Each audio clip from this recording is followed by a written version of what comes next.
Dumelang Shava South Africa Para. My name is Vich. This is Give It to Azania Kasi podcast. Please, those who didn't subscribe, please go to the subscription and subscribe and like and comment on this video. Today I've got a young leader, a young activist in student politics and outside the student politics. How are you, my brother? I'm very much well, and how are you? I'm well. Yeah, you must feel comfortable. It's home here. You must speak in your mic. Yeah, I know. I do feel comfortable. Ne? Yeah. Thank you very much. For a very long time, I've been trying to get hold of you, my man. Yeah, I know. Since you texted me, Yeah. I think it was first semester. Yeah. Around January. Yeah. With the national elections, Yeah. trying to prepare for them, SRC Elections as well. Yeah. Been a very occupied person. On the other side, I still have to balance academic. Yeah, sure. Which is a lot as well. Yeah. Then can you just introduce yourself? Oh. Who's this chap? Who's this comrade? Who's this? What do we call in MK? Do you say comrade or fight or Gwaza or Mkondo? It's commanders. Actually. It's commanders. Yes. Yeah. Who's this commander? We mostly use the term commander Yeah. because we get our inspiration from the military wing. Yeah. You know, we're militant, Yeah. so we speak of commanders. Mm. Speaking here, I will say it's Provincial Convener of MKStudnt Movement in the whole province of Limpopo, as well as a student in the University of Limpopo. So the name goes with BONGINKOSI SHONGWE. That's my name, BONGINKOSI. The surname is SHONGWE. Yes. Then you are saying you are a convener in Limpopo. Yes, the whole. Then what do you do? What is your role, Pel? The role as a convener is to ensure that all these campuses, number one, we must have the sphere, or we must have MKStudnt Movement in all the campuses structures around each and every single institution, whether it's TVET, whether it's universities. We must have registered our presence in those institutions, so that we can be able to fight for the rights of students. And then the other part is to ensure that I convene all these structures, which, yes, for now it's a bit difficult, but we are busy working towards that, convening all the structures, ensuring that we can work towards the SRC elections. Yeah, then where do you come from? The province? Are you from Gauteng, Western Cape? What's happening? Limpopo? Or? Mostly I'm based here in Limpopo most of my time. So I will say mostly it's full-time Limpopo, but I come from Mpumalanga. Oh, Mpumalanga. Yes, but I'm not there. I think there less than 15 days. Yeah. Then full-time I'm here. Because when I met you first time, I said, Shongwe, this guy should be a Zulu guy. And then even the beards and everything. What's up? Are you a Muslim? No. It's not. It's just that you are hairy. Not really, but it's the appearance. You know, we all look at ourselves in the mirror one day and like, okay, this suits me. Or no, I should change. Sure. You know, appearance also plays a major role. Then, but somehow in the political sphere, sometimes, you know, when you are an activist, you have a lot of things. Somehow you might look like, this person is always not focused on themselves. It's not about focus. It's we have a lot of things that are on our mind. Yeah. Somehow they also represent how stressed we are. Yeah, it is basically stress. Because, we every single day when you sleep, we wake up, we have to think of solutions. You know. Now Univen is crying. We're having elections tomorrow. You have to think now, what is the strategy? Because the aim is that the positions that we have, yes, we are conveners, meaning that we're not chairperson, we're not elected, we're conveners, but still the responsibility is upon us to ensure that we must ensure that all these campuses, they go to elections with a proper plan of action and for 2/3 majority. We're not expecting to say we want one seat, everything. Our focus is 2/3 majority. Wherever we go. You understand? That is the mandate that we have, the student mandate. Yeah. 2/3 majority in every campus. Sure. We're not going to say we're going for elections or what, having sleepless nights to think of how we're going to get 1 seat, 2 seats. We don't want 1 seat, 2 seats. Did you contest the elections here at University of Limpopo? No, here in the University of Limpopo, we did not contest elections. Oh, what was the reason? Basically, the reason we had a lot of issues that transpired, whereby one of the issues, if we have to focus only on the elections themselves, not the entire structure as MKSM, we'll tell you about, we'll say some administration work as well as I'll put it as the sabotaging within the organization. You understand? Okay. But that does not then remove the factor of looking into the system itself not being competent to actually give the students their right to vote for whatever they believe in. Sure. You understand? Sure. Yes, because there was a letter that was or not a letter, an email that was sent to us where it says no, you are disqualified to contest. Yeah, but did they share the grounds where? The grounds of the disqualification, it was based on late submission. That's what they focused on. They said no, it's 5 minutes late. And whereby there was an appeal that was sent. Sure. The appeal stated clearly to say, we do hear what you're saying, and the rules are very important to be implemented so that we can have free and fair elections. But then we stated to say, we have submitted this thing on time, and we can even prove it that we have submitted this thing on time. But the fact that there were network issues that are beyond our control, there was nothing we can do. Yeah. You understand? Sure. So what we viewed was that they definitely didn't want to listen to the reason. What they wanted was to ensure that it doesn't come back to the ballot. You understand? Whereby we did understand, because MK has been a threat from day one. Even now, if we can go back to the list that was released of structures, MKSM has never been recognized officially. What about Univen? Did you contest Univen? Yes, in the University of Venda we did. How was the result? Are you happy? Do you see progress? With a structure that just got to contest its first election, I would say yes, I am happy and proud of the performance that we did, but I'll always stay to say we can improve, because the way we performed is not what we expected. As I told you before, our aim is always 2/3 majority. Sure. You know, we're disappointed that it didn't reach 2/3 majority, but we're proud of the ground forces and the leaders who have actually worked so hard to actually ensure that at least we contest and we are represented. You know, the fact that we do have seats in Univen, then it shows that we're represented. That's great. That's the good progress for young baby. Yeah, that's the newborn. We are a new blog. We're a new baby in the blog, but the progress is very, I'll say it's very progressive. Sure. You know, because even other students, they do love Umkhonto a lot. You understand? And we are looking forward into representing them. It shouldn't be the matter of, no, this is a new baby, positions and all that. It's something that we must say, no, let it be loved for its work, not its name or the fact that it's a new baby, you know, because sometimes we have the mindset of wanting new things. No, new things are more appealing to old things. Yes. So can you just share a brief history, how you joined politics? How I joined politics? Yeah, where did you start? Did you come here at University of Limpopo with that activism, or you just joined politics here? What is your experience and history?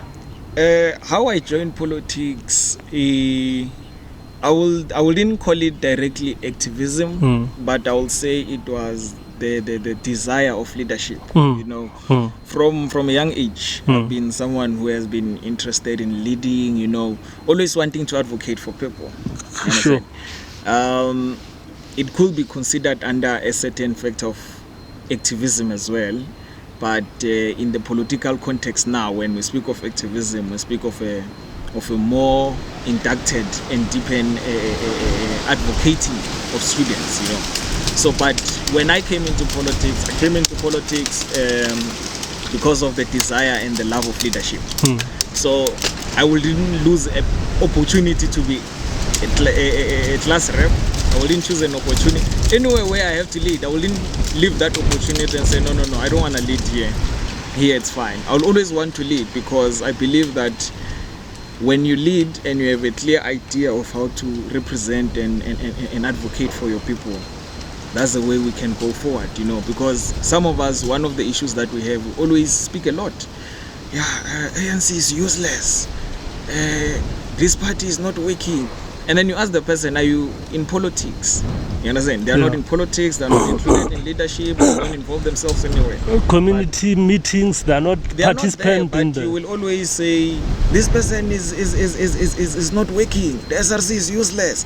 And we ask the simple question, if you were the SRC, were you not going to be useless? No, I was not going to be useless. Then if you're not, why are you not involved? Because if you're involved because you're saying you're not going to be useless, then we can elect you and you lead. You understand? Sure. And show us your capabilities. We do not undermine you, but then it's said when someone comes and say someone is useless, but when we say come and lead, they're like, no, I don't want to lead. Sure. You understand? Sure. And you saying you don't want to lead, it does not make you more relevant. It makes you less relevant because how do you then want to you are non-participant something that you don't want to be part of? Sure. You understand? Sure. You want change, but you don't want to be part of the change. So when you want change that comes from heaven, which is the problem. So that's how my politics, let me say the love of politics came about in my life. It came about the fact that I love the leadership. And I didn't really know back then that there was such a thing called politics. I didn't know. I just saw people leading, class reps, and I got the desire of that. I always wanted to lead everywhere. I don't remember if in high school there was anything that I didn't contest for. Debates, I was there. I'll always want to be like, no, I want to be there. They're like, no. There are 3 people who are elected. I said, yes, I want to be number 1. Even though they're like, we already chose the 3rd person. Like, no, I still want to be there, I'll force, because I feel like I wanted to be head. You understand? And we look at the issues of students to say, as students or even learners for that fact, we're having a lot of issues. Why don't you advocate for that? So when I then realized actually that there's politics, I didn't know of politics, but when I then got to know there's politics, that's when I said, no, let me see what this politics is all about. But then it was still also tricky because when you then it's more like wanting to go and buy a car. You see different cars that are there. You don't know which one to choose. You even go to Google, you'll be like, which car is best between a BM and OD? And they're going to tell you that this one is best on these things. On speed. And when you look at all of them, then it's going to be that thing of which one do you want? Which it was the same thing. In relevance to politics, there are a lot of parties, before MK came. And then that brings me to the next question. Why did you leave the EFF Student Command? The EFF Student Command? The EFF Student Command, the simplest explanation that I always use to simplify why I left, I will say it's because it has lost its direction. I do not join a political party, including Umkhonto. It's very funny that I can tell you today that there are a lot of people, mostly members of EFF who know me, were like, you MK members don't even have a constitution. You understand? I think that because the fact that they didn't have access to it. You understand? Before I joined Umkhonto, I got access to that constitution. We joined because we've read the constitution, we read where the direction is. You understand? Where's the direction of this organization? You understand? So the problem, it comes back to that when now you have joined an organization where you believe and have faith in the constitution, number 1. You understand? Before the leadership, in the constitution, number 1, then you look at the leadership and you believe that this leadership is having a clear direction. Then when you join that and then now you see the actions that are not going in the same mandate of the constitution, the one that you believed in. Because when we don't defend individuals. We defend the constitution. You understand? We defend what does it stand for. If it says no, we want to liberate the people. We defend how to liberate the people. We don't defend to say, no, I love this person. No. President Ramaphosa is my president. I joined under him. I'll protect Ramaphosa at all costs. No, we don't do that. So when I now, if we were to say Zuma get to be expelled from MK, or he just said, no, it's time to retire from politics, are you still going to be a member of MK? I think that one, it's obvious and clear. Yes, I will. I think the one that was going to be very questionable it will be that, so that you can check if do I follow Zuma or do I follow MK Constitution. Yeah. If you would say, if President Zuma can say, I'm leaving MK now, I'm going to join EFF or join any other party, will we go with that? No, we wouldn't, because we stay principled to what? To the Constitution. You understand? Hence, I saw when we affiliate, we don't affiliate with an individual. I didn't affiliate under the President Zuma. You understand? I affiliated under Umkhonto that is guided by its constitution. You understand? And we follow and protect the constitution of the organization. So leaving the EFFSc, I left it because the direction that was going was no longer the direction that I joined it for. I joined it because I believed that it is an organization that's going to liberate the students. Sure. It was an activist organization that is filled with young blood. You understand? And where young people were prioritized. Sure. You understand? If you check back then, we talk before COVID. EFF, although it did die bit by bit, as now it died, the EFFSc, it was active. You know, the way it did things, that's what made me also love it, to say, these people are implementing what is in their constitution, you understand? Yeah. But now it's no longer, there's no leadership. There's nothing that you can tell me that the EFF has leadership. The reason I left in 2022, most people think that I left EFF and joined Umkhonto. I didn't leave EFF and joined Umkhonto. I left EFF before Umkhonto was even formed. Sure. You understand? So it was in a matter of saying, yeah, we love Zuma. Yeah, Amazulu, Atendu Zuma. Sure. No, it wasn't that. Sure. It was a matter of what? It was a matter of saying, this taxi is no longer going to the direction. Yeah, I always put it like that to say, the fact that you enter in a taxi that is going to Polokwane, and then there's nice music in that taxi and there's free food and everything, and then now the taxi is going to Guyana, is no longer going to Polokwane, and then when I say, no, I'm staying there, I don't believe in that. Sure. Because the reason I'm going to Guyana, I know why I'm going to Guyana. I want the taxi to go there. Whether there's nice food, there's no nice food. So it's the same thing, whether the organization, it's not winning or it's winning, but I understand that let us be principled and focus on the constitution. So that's what made me leave the EFFSc. So, but now, if you were to go to the SRC coalition, which political party or student political party you were going to go with in coalition? And let's say we have a tie of seats. SASCO maybe 5, and then EFF Student Command 5, and then you are the one remaining with the other seats. I will 5-5. Okay, no, I'll understand that. I think the simplest one was 8-8, and then it's okay like that. So if that was the case, such question once came before, where EFF members they questioned and said, or the way they didn't actually directly question, they tried to find the answer. They were like, we know that you will go to a coalition with SASCO if you get one seat. Yeah. You understand? Yeah. And then we said, what's wrong with that? Yeah. What's wrong with that? I said, no. It's wrong because you and EFF share common principles. You understand? You share common principles. There's nothing that you are sharing that's common with SASCO. And I said, if we shared the common principles, why didn't you recognize the structure? You understand? And they all failed to respond to that because... the EFF Student Command was in government by that time. Yes, this year. When it was Mama Bulo as the president. And then minister as the secretary, yes. Sure. You understand? Sure. Why didn't they recognize it? If we shared, if you and I are saying both of us are hungry, I see you hungry, I'm hungry. Yeah. Why can't we eat 2 slices of bread and say, here's one slice, here's one slice? Sure. Because we have the same mission. But now they said, no. We're not going to recognize it, but they want us to have a coalition with them. Sure. So the reality is that it's going to come back to when we have a discussion sitting in the table with both the parties. You understand? Because the reality here, I think then somehow we might be affected or consumed by mother body politics. Sure. Forgetting that we're students. You understand? Whether EFF is in power, whether it's not in power, SASCO is in power or not, or whatever party, the reality is that we're here to represent all students. You understand? Even if majority of students will vote for EFF and it wins, it doesn't mean that SASCO, then when now we need help from SASCO, we need help as a comrade of SASCO, you're like, you didn't vote for me. Same applies to MK. Sure. You understand? We shouldn't say, no, you didn't vote, you voted for EFF. You understand?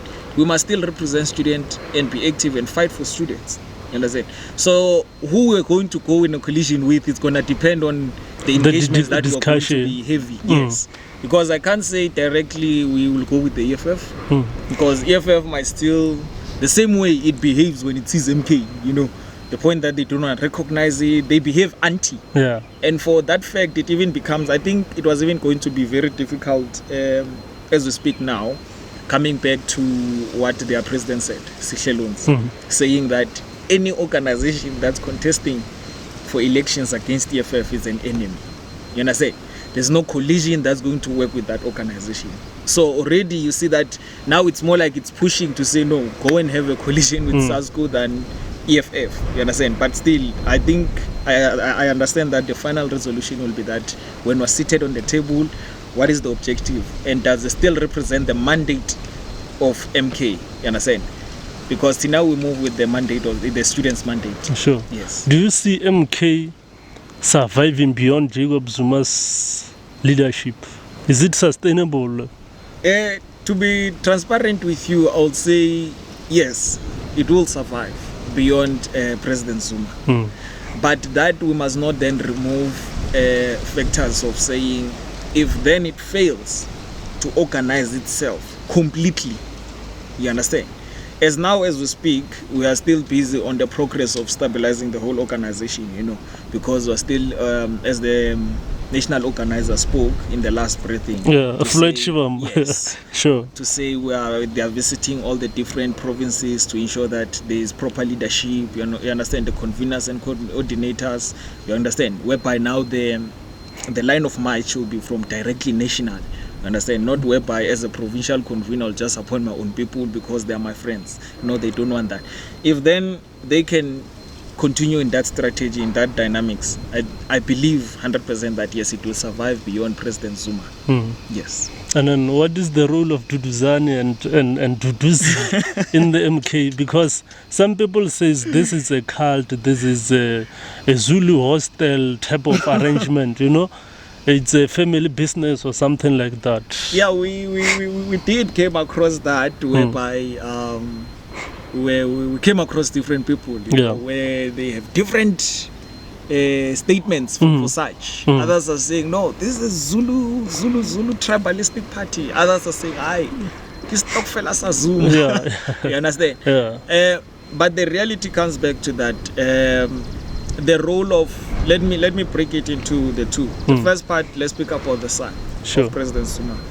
The son of President Zuma, yet there is nowhere where we have confirmed that he's a member of MK. Sure. The last time I remember he was having his own party, which it was All Games Changers, I think, something like that. It was just a movement, not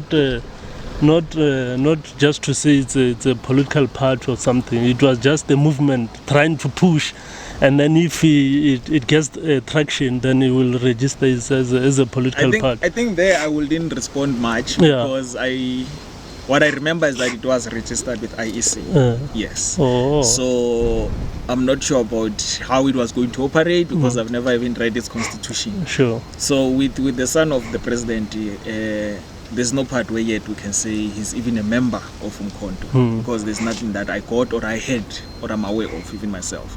But yes, we have seen him supporting his father, which that's not wrong. Going with his father to a funeral of members of Umkhonto does not automatically say he's a member. He might not even be interested in being a member. We don't know. You understand? So speaking of the daughter of the president, Duduzile, actually is Honorable Duduzile. It's a member of parliament. If we remember properly, in the beginning of the organization, Duduzile was the main spokesperson of the organization. Even on the launching of MK on the 16th of December 2023, she was the one actually addressing before Honorable Nhlamulo. So she has played a major role actually within the formation of the organization, being supportive as the spokesperson. So it's not like Duduzile woke up in the morning and they said, no, when I had a daughter of President Zuma enter. No, she has been there from the beginning. And she has been playing a vital role. Firstly, by starting being the spokesperson from the beginning before Honorable Nhlamulo. You understand?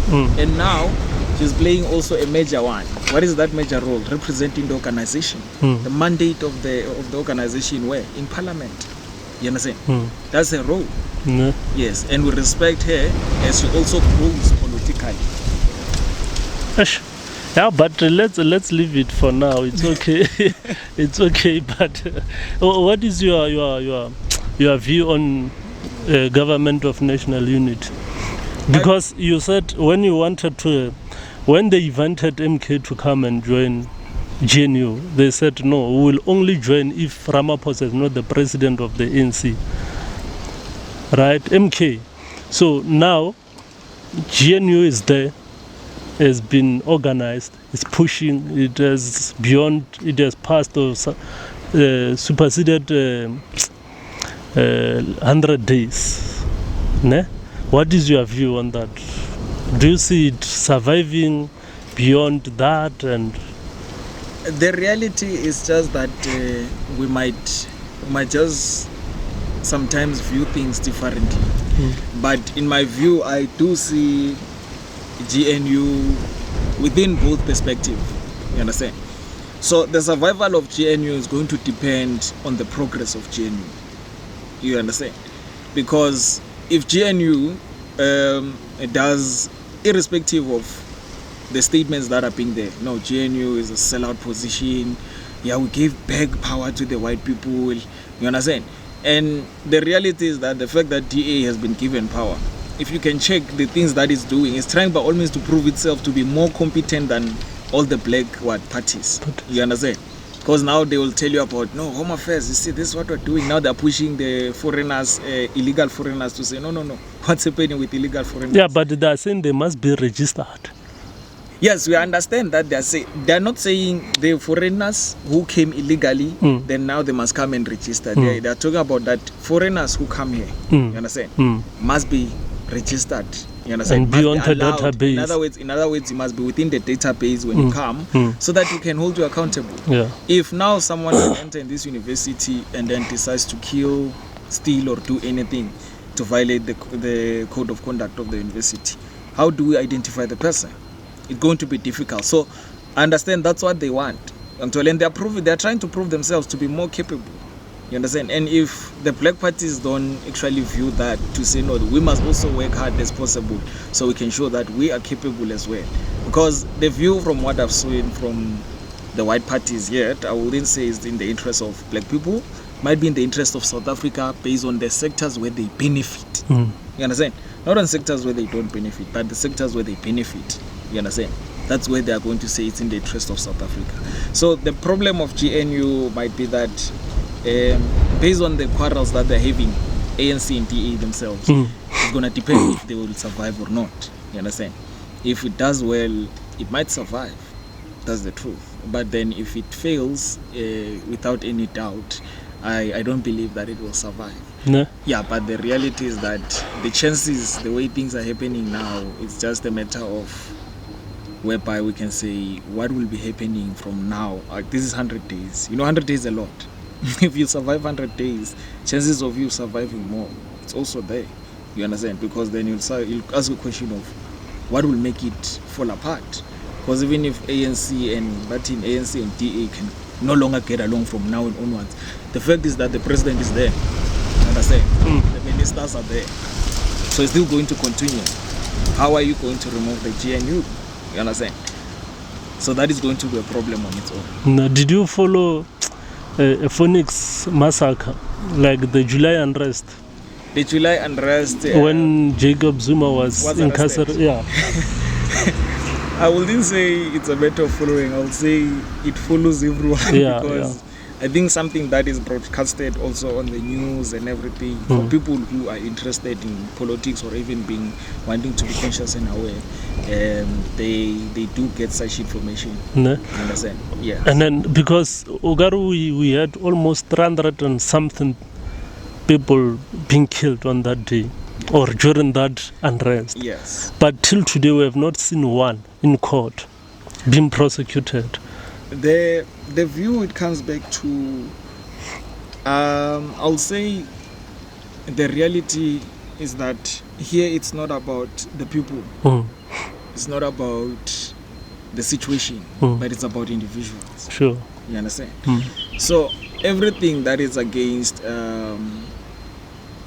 President Zuma, for that fact, because the main character there, it was President Zuma. Anything that is against the President Zuma, it was then considered to say, we can't take it serious. Yeah. You understand? Yeah. That is why even the judiciary system itself, even the authorities, they will not actually sit down and want to investigate such. Why? Because now they must understand that this is not Zuma who got killed. They are not being investigated to see what happened. But then let's look at this now. Bonginkosi Kanyile. They claim to say, no, he was in the forefront. He's the one who ensured that there was looting. Sure. Was he not taken to court? It was. Then, but now the people who killed our people, where are they now? Sure. So you see that this automatically, it shows that it's a matter of an individual. It's an agenda that is to attack a certain individual. Anything that is aligned or linked with that individual, they want to attack that. It's not about saving the people. Because if they wanted to see Guti looting, it was a wrong thing, they were supposed to say, no, we understand that looting is a wrong thing. Everyone who was looting, then we must hold them accountable. But then you taking a life of a person, that is a crime on its own, you understand? Then we must also investigate the people who took the life of the people who were looting. You understand what I'm saying? Sure. Which is the same thing. Even now I can tell you, if one can steal from the president, you understand? The reality is that you don't have the right to kill the person. Sure. They have the right to life. Yes, they have to go to trial and get arrested and go and be sentenced. But you can't kill the person. That's why we don't have a death sentence. You understand? We don't even have a death sentence for that fact, to show that a person's life is valued. But why, when it comes to that now, where the people who were looting, let me say the looters, where the looters were killed, they don't want to investigate that. But then now the people who were looting, they are always investigated, arrested, taken prosecuted, to court. All the time. Why? So it shows that somehow the system itself, it's based on an individual. It wants to target one person. It doesn't want to do it. It doesn't want to say we want justice for the country. No, it's not for the country. Because even if you check the state capture inquiry by Zondo and everyone, the target was Zuma. But now if you can check now, it also implicated people in the ANC, and then now are big guns. Mbalula is there, Gwede Mantashe is there, many are there. So now they can't act on it, and Paul Machete, they are there. And then they can't really deal with it because they are also implicated. That is the same thing that I mean to say. This is not, this is why I'm saying it hurts when we look at how the system it's being used. And it's very funny when we start saying, I don't like the term called system. Yeah. You understand? Because we try to hide behind terms. You understand? You can't come and tell me that the system of this university blocks you. It's not a system, it's an individual. You understand? Yeah. For them to know good when in the system it says you qualified with 10% or you failed, you don't qualify. It's someone who looks at the marks, enters those numbers, you understand? Yeah. So it's the same thing with the government itself. They use what? They know good there are people who they are controlling. You understand? That's why when we speak of state capture, we talk about that the state itself, it has been captured by individuals. It works in the interest of individuals, not in the interest of the country itself. And then the state has three arms. The judiciary, parliament, and what, executive. So when you say state capture, you're saying even the president, executive was captured, judiciary was captured, parliament was captured. The thing is, I think that one will come back to a certain ideology that I believe in. To say, I believe in nationalism. I'm a nationalist. The rest of socialism and capitalism, I'm no longer interested that much in them, although they do play a role, because within nationalism you do need certain parts of it. But the thing it comes back to, when you come and say, was the arms of the states captured? It is not really about the arms, but it is about getting the highest office. You understand? If you can be able yourself to fund President Zuma campaign, for example. Although that will never happen, because our president is the most disciplined man. But if you can be able for that fact, or let's say maybe you fund President Ramaphosa to be the president, he comes back, he campaigns, he wins, he comes back. Already President Ramaphosa owes you. You get what I'm saying? Already he owes you. So whatever you say, whatever you want to do, even if now you can kill a person, they can make sure that the whole crime disappears. Why? Because the president himself is in charge of the whole country. Yeah. You understand? Because even the CR17 statement is still sealed them in court. Wow. Because he's in the office. If that statement you wanted to go out, let the president step down. Sure. That is why, you know, it's going to be a very funny, interesting year, 2029. Sure. When it's gone. Who is going to? Because the thing is that it comes back to because whoever is going to replace President Ramaphosa, it means it must be someone who's going to protect Ramaphosa at all costs. I seen Balula. Sira, I'm seeing Balula from my analysis and calculation of politics. You can see, remember now, people are pushing Panyaza to be the president. Mbaxi want to deal with the guy. Already there are 3 people that I view that they might want to be presidents. Balula, Panyaza, and Paul. Don't assume that. But remember, Mbaxi is the only chap that will protect Ramaphosa. But Paul and Panyaza, they're not going to protect him. That's not really true. That's not really true. You know, it's just said that in my understanding of politics, or let me say, the wisdom I got, that limited wisdom that I have personally. Sure. Politics, it's very funny. Sure. You understand? Politics is a very funny game, and it's a dirty one as well. Sure. You and I, as we're speaking and sitting down here enjoying, no, don't worry, my brother, I trust you. Sure. I'm going to ensure that you are there. Tomorrow, give me that power. I can critique you like that.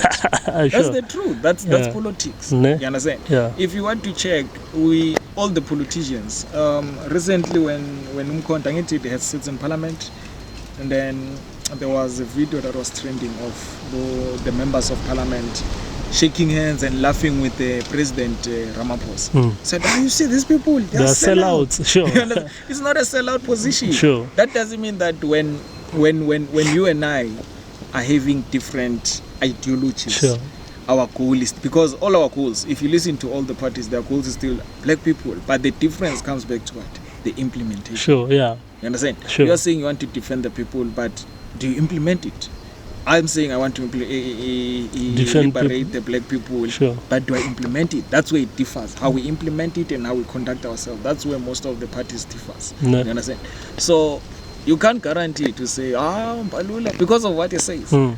You know, Mbalula is not different from Julius for that fact. You understand? Today can be, you know, how many times has Julius spoken to say, this one is the most, Nkosazana Dlamini is the most corrupt person.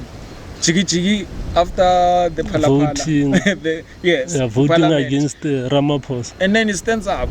He only agrees to certain things that favors him. So it's the same thing with Mbalula. Don't think that Mbalula is saying all these things because he believes in it. And that's what kills also our politics in South Africa as a whole. We don't believe in what we preach. We do things because we're interested in getting fame and popularity. You understand? A person does not even believe in socialism. You understand? Someone has a lot of businesses and companies, you understand? And says, no one must own a company. You must own at least maybe 1%. You understand? The whole community must own at least 1%, where the company must benefit those people. But that individual is owning a lot of companies. So does that person believes in the same thing that they speak? You understand? That's what kills us most of the time. Because we don't believe in what we speak. We just preach to popularize ourselves. Same apply to when we go to, now we can call a lot of students. And I say, men must lead. You know, when I say men must lead, what will happen? Why men must lead? You understand? But the popular statement that will be interesting, it's women must lead. And they'll clap hands. But then let's come back. The fact that we're saying women must lead. Have we ever heard a president who's a woman? No. All the parties that we know that have capability of winning the SRC, they will never put a president as a woman. They rather put her as a deputy president or secretary there. You understand? But you're saying we must give women opportunity. You get what I'm saying? They always praise women. I don't believe in the fact that you must say women must lead. Give women the opportunity. You understand? If a woman is capable, let her lead.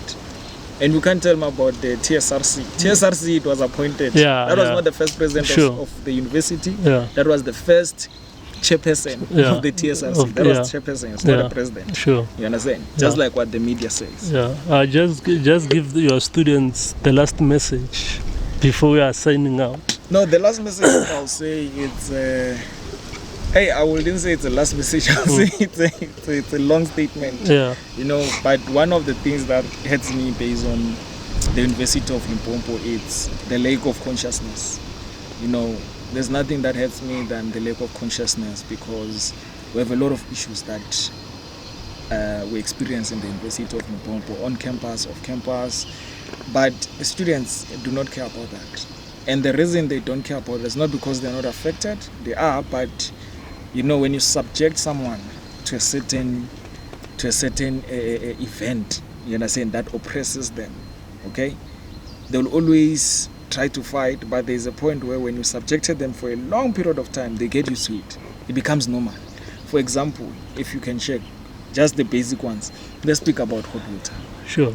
On campus, students have been bathing with cold water. It has become a norm to them. You understand? It's normal. That's why you'll never hear students saying, hey, we want hot water. No, it's only when they are bored in Jingana. And it's mostly the politicians or the comrades for that fact who end up bored like, ish, no, we want hot water. And it's only during the time of elections. You understand? Sure. When we're close there, that's when people are starting to say, we've been not having hot water. You get what? So it also hurts me because when I view the students, it comes back as if students are not conscious. Not as if, but they are not, because you can't be suffering the whole year and then on the day of election you want to vote for a t-shirt, you want to vote for a plate of food. You understand? Because that thing, it hurts. Because at the end of the day, you're not going to wear the t-shirt and you're going to be cleared in the beginning of the year next year. You're not going to wear a t-shirt and the water is going to be running. You're not funded, you understand? Those things are not going to help you. You must understand, why must you vote? Sure. If you are saying, no, I'm going to vote because I believe in what? I believe in this party. I believe in these individuals. You understand? They've represented us throughout the year. That is something. Unlike voting for a t-shirt. No. It's very painful when it's like that. So I'm hoping our students are going to do what? Our students are going to be conscious. Yeah. You know, we'll be happy if we can have a conscientization program, you know, where students, like the Azanian philosophers, you know, where they want to conscientize. Although the sad part is that they don't want to come. They'll come only if there's food. And we don't blame them. They are hungry.